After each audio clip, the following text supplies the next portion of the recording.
How Husky Homes takes the stress out of selling. Mark, this was your listing that we worked on together on Kai's Avenue. Talk us through the process with the sellers to get started. So what had them reach out to you and what were their special needs when we started the conversation? These were good friends of mine and they reached out. They had already purchased a home and they called me up with the intention of selling, taking advantage of the spring market earlier this year. And I was so pleased to receive that phone call and for the opportunity. They owned a beautiful Tudor home built in the 1930s on Kai's Avenue. Exterior is all brick, just full of charm, great location. I mean, you could walk to everything close in the area. And that must have been a fun challenge, Mark, when they came to you and said, hey, we need help selling our home, because their home is so adorable. It's in such an amazing location. And we knew that with the right preparation, they could potentially sell it for far more than they've dreamed and what we expected too. So let's go into some of the recommendations that we gave them to get it listed on the market to appeal to the most number of buyers.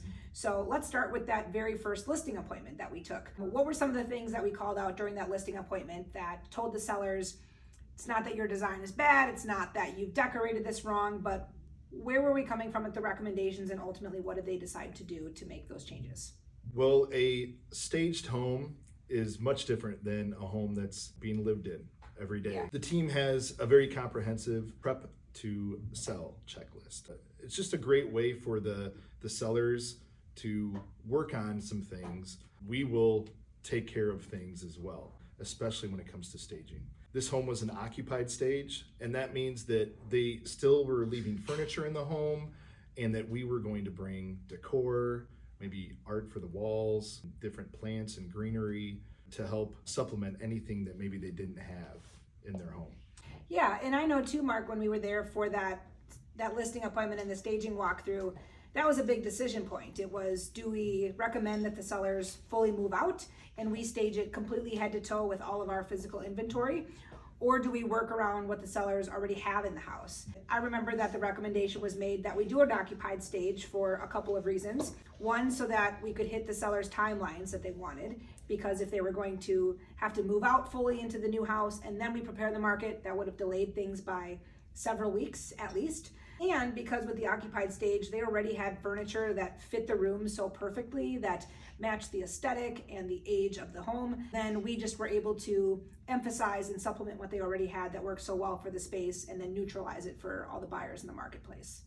So in addition to staging, I know there were a lot of other recommendations that were given to the sellers just to prepare the house, again, in order to meet the needs of the buyers and the demographic of buyers that were looking in that neighborhood. So what are the specific things that you recommended that they do to make changes outside of our staging plan?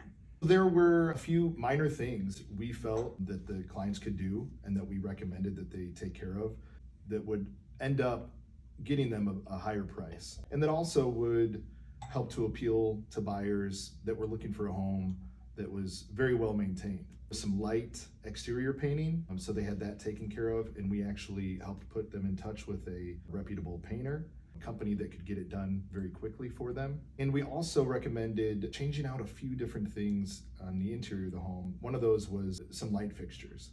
Specifically in the dining room, they were going back and forth on whether or not to switch out a chandelier, and we recommended that they do that so it could better frame the room for photos and be more appealing to buyers. And what I recall too about that light fixture was it wasn't an expensive light fixture that we recommended be installed, just something that more so fit the aesthetic of the home that buyers are looking for. It made the room feel so much more up to date and modern just by swapping out the light fixture, which is important to buyers. It's really amazing how such small, pretty inexpensive things that sellers can do to make their home sell for a better price. And that's important. We know it's important because when a buyer walks into a house and when they're willing to make a premium offer, that means that the house must be 100% move-in ready. Recommending that the sellers take care of these things before listing was so that they could have a smoother sale and ultimately a better sale price because it appealed that much more to the buyers who didn't want to do any work themselves. And I remember too, Mark, when we were pulling data for the neighborhood, that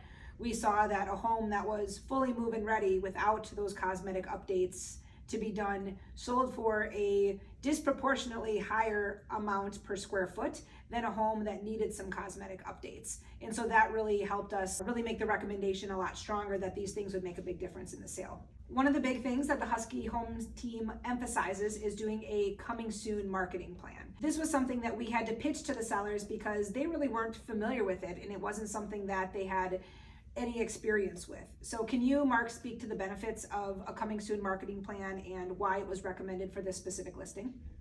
Coming soon marketing plan can have demand already ready for the market when it actually switches to that active status. So essentially it's building up the demand and the interest. So then it's this idea of having a line of buyers ready waiting at the door for the day it starts showings when we flip the switch, which tends to bring a lower days on market and better offers for the buyers because they've been waiting to get inside.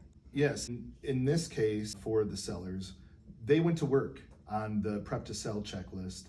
They were working on the interior of the home, getting it ready for us to do our staging, but we were still able to come and grab amazing exterior shots of the home, great video, and also grab beautiful shots of the neighborhood, the different shops, restaurants, parks nearby, build out the listing even more. Absolutely. So we were working really in parallel with the sellers to market the property before the general public knew that it was even available. This resulted in a successful sale. So let's talk about our showing plan strategy because there's a lot of different facets of what made this sale unique and special. Sometimes there's showing plans that don't necessarily fit with the market, they don't necessarily fit with the neighborhood, or perhaps it's the first offer presented is the one that the sellers accept.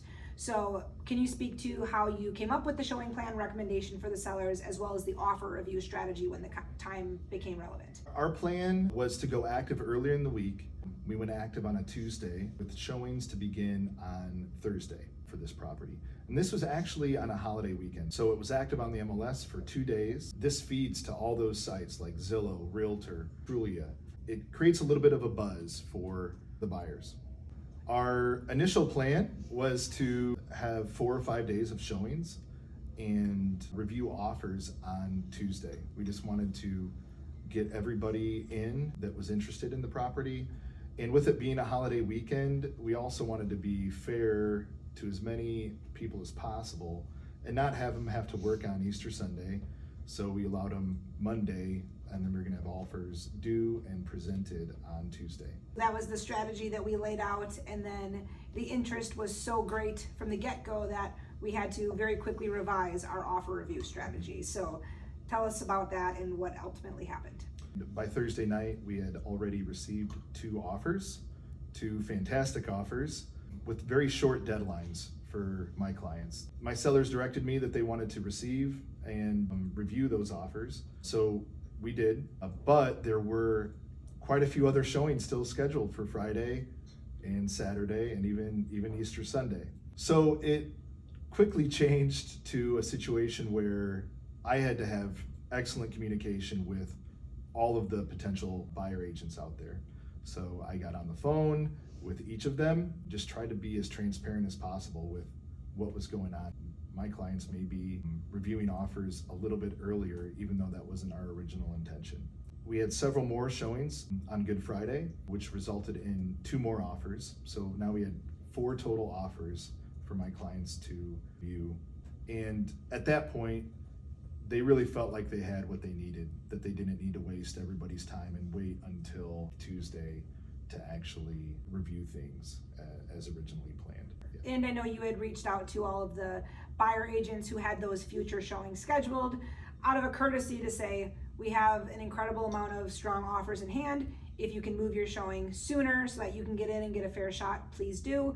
Or if your buyer can write sooner, know that they're competing against a really strong offer. And I think that helped in a couple of ways too, Mark, because it ended up canceling some showings of the buyers who were just kicking tires and weren't ready to write.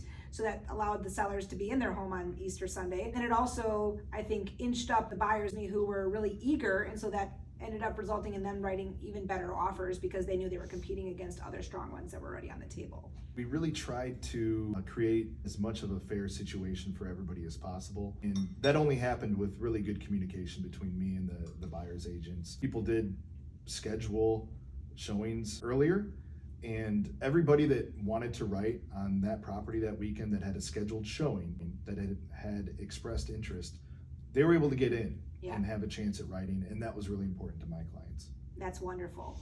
So I imagine that it was a difficult conversation to be had with the sellers in the best of ways when you had these incredible 4 offers in hand, each individually strong in their own ways. So what was the process of presenting these to the sellers, and were you able to leverage these offers in a way that then ultimately resulted in a higher price and better terms? Or how did you handle those negotiations, because that can get really messy? Yeah, a lot of it came down to just solid communication with the buyer's agents and with my clients.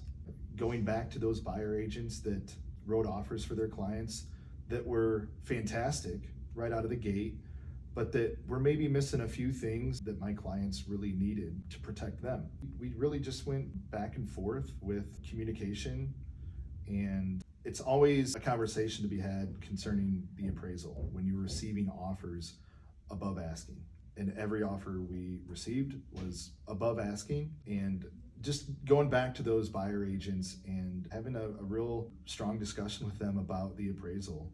If my clients accept an offer at a fantastic price and it has an appraisal contingency, in the end, they may not be able to actually sell it for the price, the original price in the offer, because the lender will only loan on the amount that the appraisal comes in at. I really wanted to focus on protecting my clients with not only the best overall price, but the best terms. The appraisal was a really big part of that whole discussion. In the end, it didn't appraise for the price that was under contract, and thankfully, because of those conversations you had and the language that was recommended to be in the contract about the appraisal contingency, it didn't matter because the buyers ended up bringing extra cash to closing. So Mark, we've talked a lot about what you did to prepare this house, what we did to negotiate to get the best offer for the sellers, and obviously we wouldn't be talking about this unless we had a wild success in the end. So what was the end result? Are the sellers ecstatic? Where did things end? And ultimately, was it a smooth transaction after all was said and done? It was a very smooth transaction. So we listed this home for $765,000. And in the end, we sold it for just over $1 million. With 4 competing offers, it was a very smooth closing for my clients. So Mark, you're telling me that you listed this at $765 and it sold for over $1 million, which is $235,000 over asking.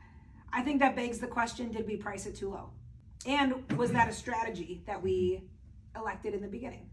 As you know, we were really tracking what was going on in that neighborhood. We looked at all of those sales, the recent sales. We knew what the market activity was bringing. We definitely didn't want to be too high, and we wanted to be in line with the comps, but we also had a good feeling that there was going to be a lot of buzz around this house. So we reviewed the comps. We were also in really great collaboration with our sellers, and we landed on this $765 price, which we felt would still generate a lot of activity, which it ended up doing. Did we price it too low? I know what it appraised for. I don't think we would have had the interest if we would have really pushed it on pricing. I agree, and I think the success of the sale and the immediate interest we got is a testament to the fact that we priced it exactly correct, and in that it then brought in the most number of qualified buyers in a short period of time. And then it was the buyer demand and the market at the moment that pushed the price up beyond the comps. So I think it was priced right from the get-go, not too low, not too high. And then because of all the preparation that was done, the buyers told us what it was worth to them, which was higher than we expected. So Mark, what I'm hearing here from our conversation is that it's a combination of things to result in such a successful sale. Yes, this house exceeded all of the sale records in the Dudgeon Monroe neighborhood, but for any listing, it's all about the preparation, it's all about the communication, and it's about the marketing plan that ensures we are pushing out exposure of the listing to as many people as possible. And then it's our job as the real estate agents and experts to interpret the market and to make recommendations, and then the market sets the price. And in this case, it was the best of both worlds that came together with the market conditions and a well-prepared house that resulted in a sale over $1 million. Nicely done. Thank you. It was our goal from the beginning to really take the stress out of this process for our clients, and I really think we did an incredible job with that. Not only did they earn a fantastic price, but they were so proud of the work we put in, and they were proud of the listing that went out to the public. It was just such an exciting sale to be a part of. And I'm extremely grateful for the opportunity. I'm proud of this one too. Yeah. It was great teamwork all around. Stay tuned for more content from our Husky Homes page about the selling, buying process,